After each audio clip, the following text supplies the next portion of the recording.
오늘 오후 영장 실질 심사를 마친 김건희 여사가 서울 남부구치소에서 구속 여부에 대한 결과를 기다리고 있습니다.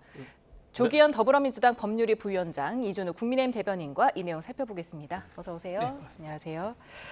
네, 지금 한 2시 35분쯤, 그러니까 4시간 25분간의 심사를 마치고 지금 구치소에서 대기하고 있습니다. 지난번에 윤석열 전 대통령 때는 6시간 40분 신문 뒤에 5시간 뒤에 발부가 됐었거든요. 네. 이제 좀 곧 나올 것으로 보십니까, 결과가? 생각보다 좀 빨리 나올 수도 있을 것 같습니다. 예상보다 신문 시간도 좀 짧았고요. 김건희 씨 측은 어쨌든 범죄 혐의의 소명 여부에 대해서 상당히 다툴 것으로 봤고, 그래서 특검 이상의 시간을 소요하면서 이 변론을 펼칠 것으로 봤는데 생각보다 짧은 시간 안에 끝났습니다. 이제 그만큼 특검은 상당한 준비를 했고, 범죄 혐의에 관한 소명이라든가 증거인멸의 우려, 도망 우려 등 구속의 사유에 대해서 상세히 설명했습니다. 그러니까 840페이지 가까운 의견서도 제출이 돼 있고요. 이제 그 과정을 핵심적으로 했어도 꽤 많은 시간을 들여서 구속의 필요성을 소명한 것 같은데요. 특검은 그만큼 신중을 기할 수밖에 없는데, 만에 하나 기각되는 상황이 되면 이후 수사에 상당한 차질이 있을 수도 있기 때문에 기각되지 않도록 하기 위해서 구속 사유에 대한 소명을 철저히 한 것으로 보이고, 김건희 여사 측은 이미 범죄 혐의 사실이든 아니면 증거 인멸 우려든 나와 있는 사실관계들이 매우 불리합니다. 필요한 핵심적인 어떤 반박 정도를 한 것으로 보이는데요. 어쨌든 내용들이 사실 명확하게 소명된 부분들이 많아서 재판부 역시 많은 시간을 들여서 그 결과를 낼 필요가 없다고 판단을 낼 수도 있고, 굳이 자정이나 새벽까지 갈 필요성도 높지 않기 때문에 윤석열 전 대통령에 비해서 짧은 시간 안에 판단이 나올 수도 있을 것 같습니다. 예, 김건희 여사 지난 특검 출석 때는 짧게 언급을 했지만은 오늘은 들어갈 때 나올 때 언급 없었고요. 다만 법정에서는 한 5분 정도 발언을 했다고 해요. 어떻게 보셨습니까? 아마 기존에 없었던 그런 이제 질문이 본인이 답변을 하지 않으면 해명이 어려운 그런 상황에 놓인 질문이 있었던 것 같습니다. 특히 오늘 목걸이가 얘기 나왔지 않습니까? 서희건설에서 자수서를 제출하면서 논란에 대한 목걸이 진품을 제출했다고 하는데, 이 부분 관련돼서 아마 특검에서 물어봤을 가능성이 있고요. 아마 오늘 처음으로 그 사실을 밝혀졌기 때문에 김건희 여사도 아마 거기에 대한 답변을 따로 준비를 안 한 상황이었을 겁니다. 그렇게 그런 상황에서 갑자기 특검에서 물어봤을 경우 답을 안 할 수는 없었고, 그 상황에 대해서 자기 나름대로는 설명을 한다고 하면서 한 5분 정도 사용하지 않았을까 생각이 좀 듭니다. 이번 특검에서는 결국은 특검은 이제 도주 우려와 증거인멸 이 부분을 강조했을 건데, 사실상 증거인멸은 굉장히 좀 어려운 상황이죠. 이미 압수수색을 여러 번 했고 증거가 많이 확보되어 있습니다. 그런 상황이고, 도주 우려도 사실 가능성이 없는 게 24시간 김 여사는 경호원과 같이 있습니다. 경호원과 함께 도주를 하거나 또는 경호원 몰래 도주하는 이런 상황에서만 도주가 가능하다는 건데 사실상 불가능하지 않겠습니까? 그런 상황이고, 또 지난번에 한번 건강이 좋지 않아서 병원에 입원한 적도 있습니다. 따라서 이런 이제 이유, 구속 어떤 필연성 이런 부분들이 충분히 소명되지 않을 수도 있다. 그런 의미에서 오늘 저녁에 이게 구속영장 발부가 안 될 가능성도 배제할 수 없다. 그렇게 보입니다. 네, 지금 말씀하신 대로 김 여사가 나토 순방 당시에 착용한 것으로 보이는 목걸이를 지금 특검팀이 압수를 했는데요. 특검보의 얘기 듣고 나서 계속해서 얘기 나눠보도록 하겠습니다. 서희건설 측은 윤석열 전 대통령 나토 순방 당시 김건희 씨가 착용한 방 클리프앤 아펠 목걸이를 교부한 사실을 인정하는 취지의 자수서를 특검에 제출하였습니다. 특검은 서희건설 측이 김건희 씨에게 교부하였다가 몇 년 뒤 돌려받아 보관 중이던 목걸이 진품 실물을 이미 제출받아 압수하였습니다. 오늘 김건희 씨에 대한 구속적 피의자 신문 과정에서 목걸이 진품을 확보한 경과를 법원에 설명하고, 김건희 씨 오빠의 인척 주거지에서 발견된 가품과 위 진품 목걸이 실물 2점을 증거로 법정에 제시하였습니다. 네. 그러니까 지금 서희건설 측이 특검팀에 이 반클리프 목걸이를 구입해서 전달했다 이런 자수서를 제출했고 지금 특검팀은 그 목걸이를 압수를 했다는 거잖아요. 예. 이에 대해서 김건희 여사 측 오늘 어떻게 해명했을까요? 글쎄요, 뭐 유구무원이겠죠. 지금까지 해왔던 진술을 완전히 뒤엎는 실물 물증이 나왔기 때문에 어떤 변명을 하기가 어려웠을 겁니다. 뭐 특히 이제 지금까지는 계속 그 나토에서 착용했던 목걸이가 모조품이다라고 주장을 하면서 모조품이란 주장 자체도 여러 번 이 진술이 바뀌는 상황이어서 진술로서는 모조품이라는 그 진술 자체를 신뢰할 수 없다는 것은 어느 정도 확인이 됐는데 그러면 중요한 것은 찾던 목걸이가 진품인 것이고 진품이 어디에 있느냐가 이제 핵심이었는데 아마 김건희 여사 측은 진품이 나올 거라고 전혀 예상하지 못했을 겁니다. 그런데 압수수색을 통해서 서희건설이 이 사건에 관여됐다는 게 어느 정도 확인이 됐고 반클리프 에펠 이 목걸이가 1년에 국내에서 판매되는 게 아주 극소수일 것이기 때문에 구매자를 압수수색을 통해서 확인했고 그러면 서희건설은 더 이상 이 사실을 부인하기는 어려웠을 것으로 보입니다. 그러면 차라리 회사 전체의 어떤 사정이나 상황을 고려했을 때 자수서를 통해서 사실을 인정하고 증거를 제출함으로써 이후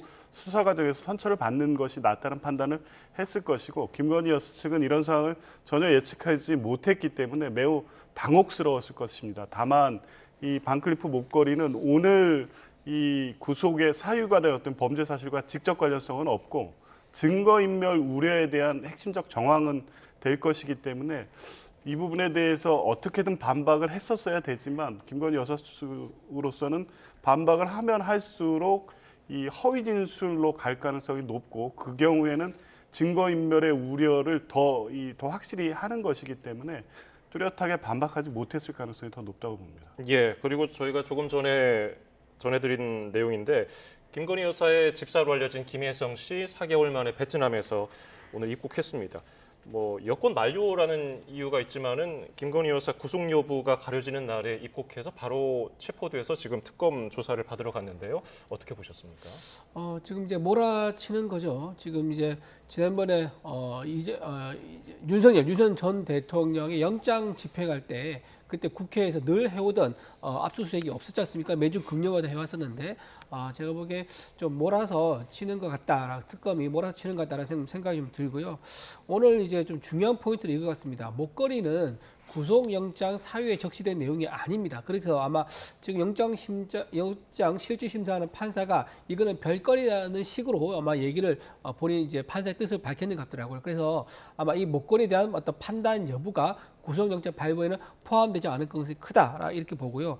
그 목걸이가 나토에 썼을 때 그러면 맸던 목걸이가 진품을 맸었던 거냐 또는 모조품을 맸었던 거냐 그 진품은 나토에서 매지는 않았었고 착용 안 했었는데 잠깐 보유하고 있다가 돌려줬었느냐 등등 여러 가지 변수가 있을 수 있습니다. 거기에 따라서 굉장히 판단이 달라질 수 있기 때문에 저 목걸이 자체가 제가 보기엔 크게 재판의 어떤 주요 쟁점이 되기는 어려워 보인다 말씀드리고요.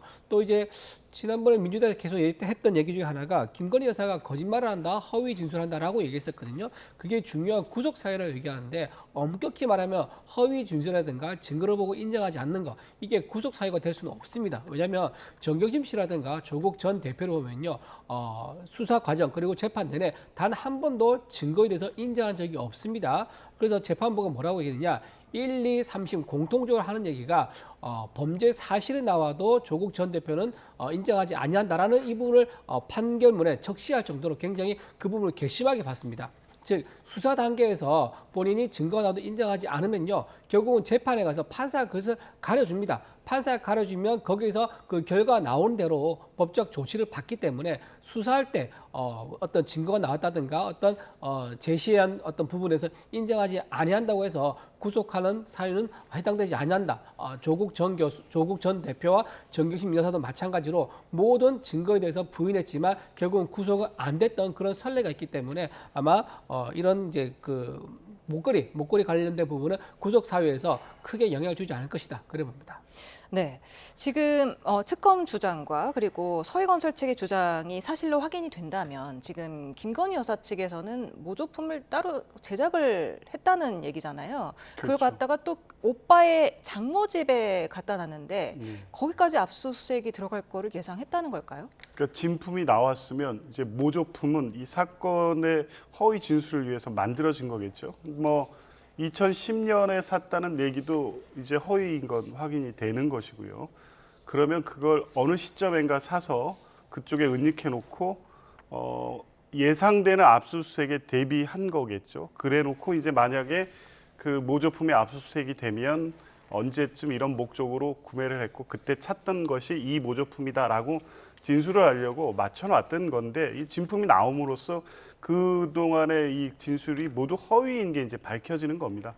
아까도 말씀드렸지만 아마 김건희 여사는 이게 반환됐던 목걸이고 그게 뭐 나토 정상회담 이후 얼마 지나지 않아서 서희건설 측에 반환됐던 걸로 보이기 때문에 이 진품이 그 존재하고 있다가 이런 방식으로 특검에 제출될 거리라는 것을 전혀 예상하지 못했을 겁니다. 그렇기 때문에 그렇게 사실 말도 안 되는 허위 진술로 일관해 왔던 건데요. 이제 그 진술이 스스로 덫이 된 거죠. 이 부인하면서 허위 진술을 하고 특히 그것을 압수수색에 대비해서 모조품을 다른 방식으로 구매를 해서 거기에 갖다 놨다면 뭐 김건희 씨의 오빠의 장모 등등과 관련된 분들이 다 이제 이 사건에 관여가 된 겁니다. 그러면 이분들의 어떤 후의 조사나 이런 부분에서 진술을 영향을 미칠 가능성, 이게 다 증거 인멸의 우려로서 판단이 되는 거거든요. 그러니까 스스로 덫에 걸렸다 이렇게 볼 수 있을 것 같습니다. 네. 근데 이게 진품 목걸이 이거는요, 제가 자세히 알지는 못하지만 여성분들 오면 이제 펜던트 고가품을 쓰지 않습니까? 이거를 전부 다 사서 착용하지 않는다 그러더라고요. 이거를 임대해 주는 곳도 있다 그러더라고요. 빌려서 착용하는 거죠. 어떤 행사나 파티 같은데, 자 그런 행사에 참여할 때 진품을 잠깐 걸어서 반납을 하고, 그런데 그게 너무 마음에 들어서 진품을 사기에는 좀 부담스럽고 하다 보니까 가품을 사서 보관해서 자기가 사용할 수도 있는 그런 사안도 배제할 수 없는 거기 때문에 이거는 진품과 가품의 관계는 특검에서 입증할 책임이 있는 거다. 따라서 아직까지 현재 드러난 정황만 가지고 이거를 무슨 바꿔치기 하려고 했다거나 또는 증거를 인멸하려고 했다거나 이렇게 보기에는 단정하기에는 조금 어려운 부분이 있다 말씀드립니다. 네, 지금 특검은 그 서희건설 회장의 맞사위죠. 그러니까 검사 출신의 박성근 변호사가 지금 2022년 6월에 국무총리 비서실장으로 임명된 것과 관련이 됐는지 수사 중이기 때문에 이게 뇌물죄가 성립될 가능성도 있어 보이는데 서희건설 측에서는 그동안은 계속 부인을 해오다가 갑자기 이 시점에 이렇게 자수서를 내게 된 이유가 뭘까요? 부인하기 어려운 상황이 된 겁니다. 아까도 말씀드렸지만 반클리프 목걸이를 어디서 언제 누가 구매했는지는 특검이 수사를 통해서 확인이 됐을 것이고 그러면 이제 결국 서희건설 측에 확인을 해보니 비서실장의 모친 명의로 구매를 했다는 겁니다. 근데 그 경위가 석연치 않은 것이 또 구매하는 과정을 보면 두 번의 백화점 상품권을 통해서 소위 말하는 세탁 과정을 거칩니다. 그러면 금원의 출처를 숨기기 위해서 전형적으로 하는 방법이거든요. 그러면 당연히 이건 부정한 청탁이나 대가를 위해서 구매했다는 뭐 주장을 부인할 수 없는 상황이 됐고 그 뒤에 이어진 이제 상황들 조금 전에 말씀하셨다시피 국무총리 비서실장의 서희건설의 대표의 맞사위가 임명되는 과정 또한 석연치 않은 거죠. 그때 당시에 돌이켜 보면 국무총리가 스스로 대통령이 비서실장을 임명해줬다는 걸 인정한 바가 있습니다.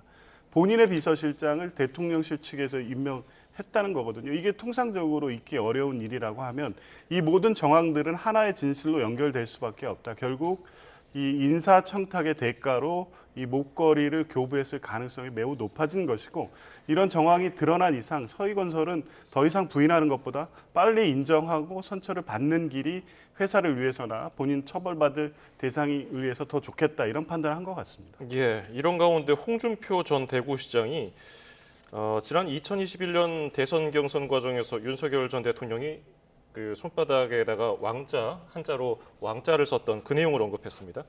손바닥에 왕자 썼을 때부터 나라가 어떻게 될 것인지 예측이 가능했다.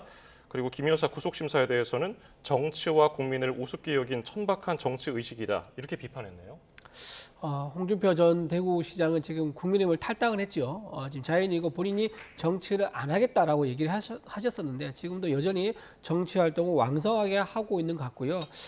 아마도 아직까지는 좀 속상한 마음, 섭섭한 마음이 있는 것 같습니다. 이번 대선 경선에서 홍준표 시장이 결국 결선을 못 갔었습니다. 적어도 결선 가서 본인은 역전을 할 거라고 기대했었는데 거기에 못 간 거에 대해서 굉장히 섭섭한 마음이 아직 남아있는 거 아닌가, 뒤끝이 있다 이렇게 좀 말씀드릴 수밖에 없을 것 같고, 윤석열 전 대통령에 대해서 지난번에는 그랬었습니다. 전 대구시장 재임 시절에 국무총리 설까지 나오면서 윤석열 전 대통령과 만찬하고 독대했던 이런 부분을 본인이 또 자랑스럽게 얘기했었지 않습니까?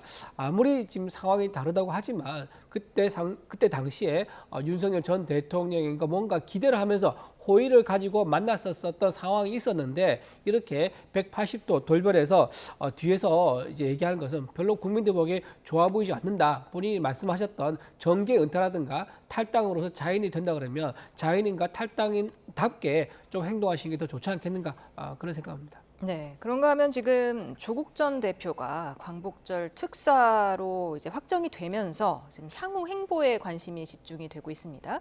15일 0시에 석방이 될 예정인데 그 이후에 전국을 돌면서 사면을 도와준 사람을 만나겠다 이렇게 밝혔어요. 뭐 더 이상 이제 뭐 지체할 필요가 없죠. 사실 뭐 조국 전 대표는 정치를 하겠다고 선언을 했고, 그리고 짧은 시간에 지난 총선에서 24.5% 상당히 굉장히 높은 지지율을 얻어서 12석의 원내 3당을 만들었습니다. 그 뒤에 이제 대법원 확정 판결에 의해서 구속된 몸이 됐지만 사면 복권이 된 이상 다시 조국 혁신당의 이 핵심적 지도자로서의 역할을 할 것으로 보고요. 그 시작이 아마 이제 전국 순회하면서 사면에 대해서 주요한 인사들을 찾아뵙고 뭐 조언을 듣고 하는 뭐 행보를 하는 건데요. 이 자체가 뭐 정치일 거로 보고요.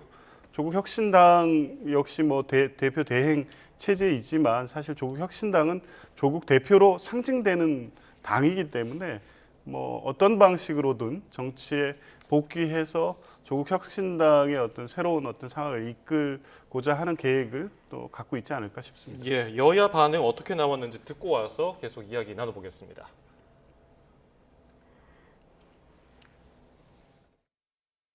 사면이 결정적으로 지지율 떨어지는 배경이다 이렇게 보지는 않고요. 예. 네, 그 부분에 대해서는 뭐 공감하는 국민들도 많으시고 전반적으로 사면에 대해서는 크게 여론은 나쁘지 않다 이렇게 생각합니다. 예. 오히려 이런 지지율이 떨어진 것은 지금 가장 중요한 것은 경제 문제다 이렇게 생각합니다.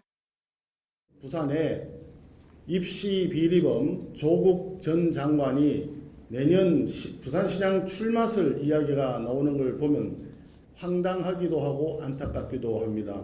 조국 전 장관은 사면된 것 자체가 국민들과 부산 시민들을 우롱하는 처사입니다. 네, 전현희 민주당 최고위원, 지금 여론이 이 사면에 대해서 크게 나쁘지 않다 이렇게 봤네요. 그 민주당의 이제 입장인 거죠. 지금 이제 조국 전 대표는 우리나라 국론 분열에 있어서 가장 상징적으로 대표되는 그리고 공정, 불공정에 있어서는 가장 대표적인 인물 아니겠습니까? 본인이 직접 부인과 함께 각종 경력 증명서를 위조해가지고 자녀들을 명문대학에 보내고 의전에 보냈었던 그 혐의가 유죄가 확정되어서 형을 살다 나왔습니다. 그 더군다나 형도 다 산 것도 아니죠. 그리고 만약에 2심 판결 나왔을 때 그때도 2년형이 나왔었는데 만약에 그때 법정 구속을 했더라면 지금쯤 나오게 되면 한 1년 한 8개월 정도 이 정도 이제 복역을 한 거기 때문에 국민들이 그나마 좀 배신감을 느꼈던 국민들에게 위로가 됐을 건데 그러지 않고 결국은 대법원에 가서 형이 확정되면서 구속됐기 때문에 수감 기간이 8개월 밖에 되지 않습니다. 굉장히 많은 국민들이 정의가 제대로 실현된 게 맞느냐, 이러려면 뭐하러 재판했느냐 그런 이제 심정을 가질 것 같습니다. 지금 조국 전 대표가 부산시장에 나가지 않을까라고 예상을 하는데요. 제가 보기에는 부산시장은 좀 아닐 것 같습니다. 왜냐하면은 지금 이재명 대통령은 지난번에 관세 협상 대통령실에서 회의를 열었는데 그 중요한 회의를 비서실장에게 맡기고 그날 동시에 부산에 내려갔습니다.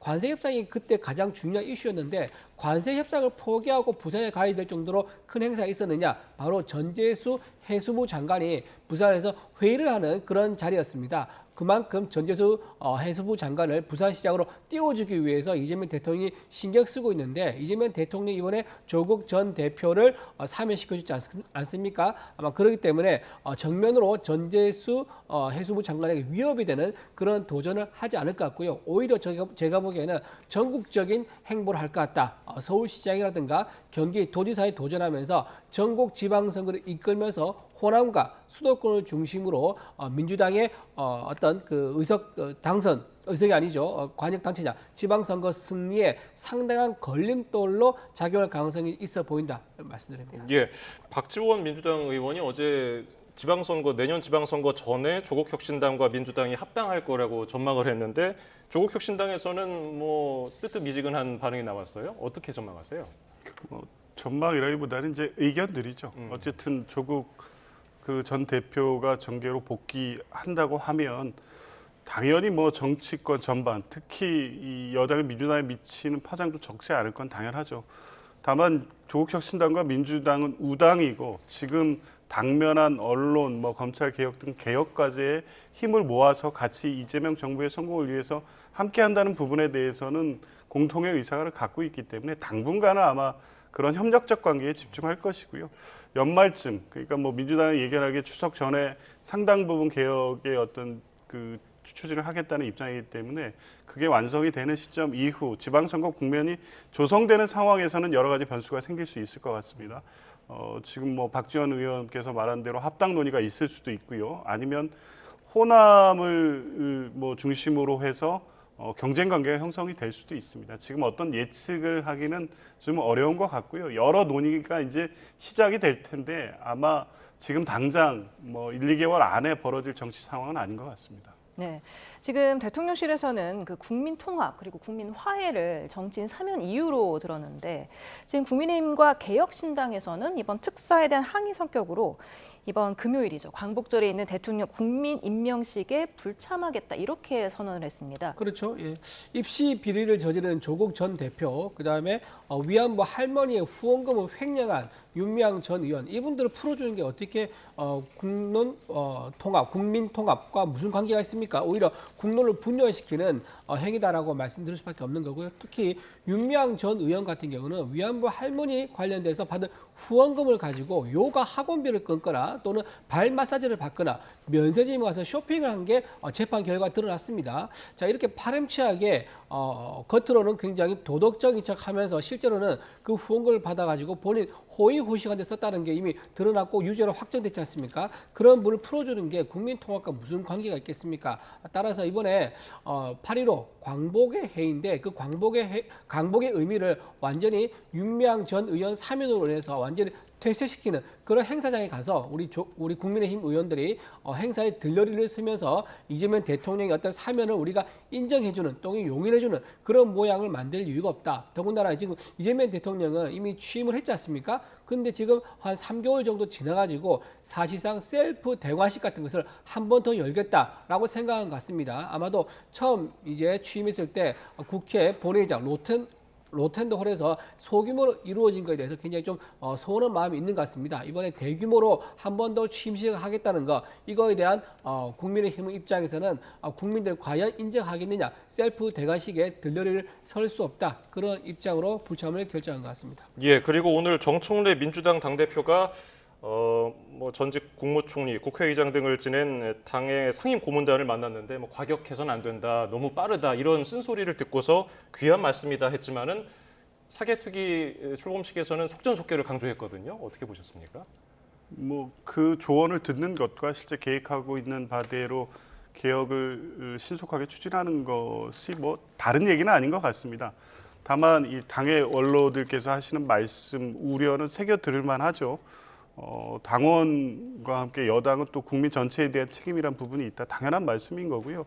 국민들 전체가 그 반대하거나 상당히 여론에 부합하지 못하는 정치는 해서는 안 된다는 건 당연한 말씀인 거고, 뭐 정청래 대표가 그 말 뜻을 모를 리 없다고 보고요. 아마 그 말씀들을 잘 새겨서 우려하는 바가 현실화되지 않도록 아마 늘 경계할 거고 또 그래서 3개월에 한 번쯤 모셔서 이제 계속 그런 조언을 듣겠다는 거니까 혹여라도 이제 정청래 대표의 어떤 강한 추진력이라든가 이런 부분에 대한 우려가 있다고 하면 이 원로들께서 어느 정도 바로잡아주는 역할을 하실 거로 봅니다. 예, 오늘 말씀 여기서 줄이죠. 조기현 민주당 법률위 부위원장, 이준우 국민의힘 대변인이었습니다. 감사합니다. 감사합니다.